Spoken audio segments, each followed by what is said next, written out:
The film industry does go for the best incentives. Case closed. The new year could mean lights out on many North Carolina TV and film projects. It was damaging to local people. Hey, Mark. The boat has a hole in it, and you've got to decide, are we either going to somehow put a temporary patch on and try and keep this thing afloat, or are we just going to say that's it and abandon ship and everybody jump off? When it comes to TV and film, North Carolina has made a name for itself. The entire state benefits from the film industry. More than 400 productions have been shot here, from short series to box office blowouts. Thousands of scenes like this one have been engineered right in our backyard, and most of it is centered right here at EUE Screen Gym Studios in Wilmington. Bill Vassar runs the place. Dino De Laurentiis had built this operation back in the 80s, and he brought people in from all over the world to work on the shows, painters, carpenters, gaffers, grips, riggers, and taught locals how to do it. Vassar says what he left is a legacy of local crews ready to work in a community that knows how to service the film industry, along with the millions of dollars it brings with it. The money keeps going through the community. Welcome to Stage 10, one of the biggest studio spaces on the East Coast. It's here that your favorite TV shows and films come to life. It's empty right now, but once production starts, this space could be filled with hundreds of people, and most of them are local.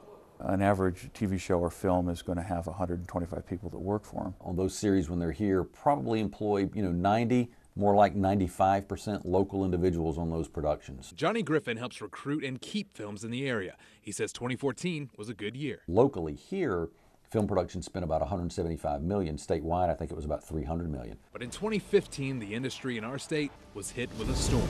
The state got a bit more frugal and didn't see the importance of the film industry to the economy. I think some groups took advantage of it in the past that had nothing to do with the longevity of the film industry. After a lengthy back and forth, the General Assembly let the state's long-lived tax incentive program run out, replacing it with a much smaller grant program. So it was a drastic impact for us. People have left. They have moved to Atlanta and other places where there's plenty of work. Production started to flee the state. And people basically say, well, we've heard that you no longer have an incentive. And if that's the case, then you're not on our list to do business with anymore. Cut, let's do it. And it's not just the local film crews who were hurting. When you don't have that amount of people coming in, it makes it tough. Jed McDonough runs Image Monster, an all-in-one print shop.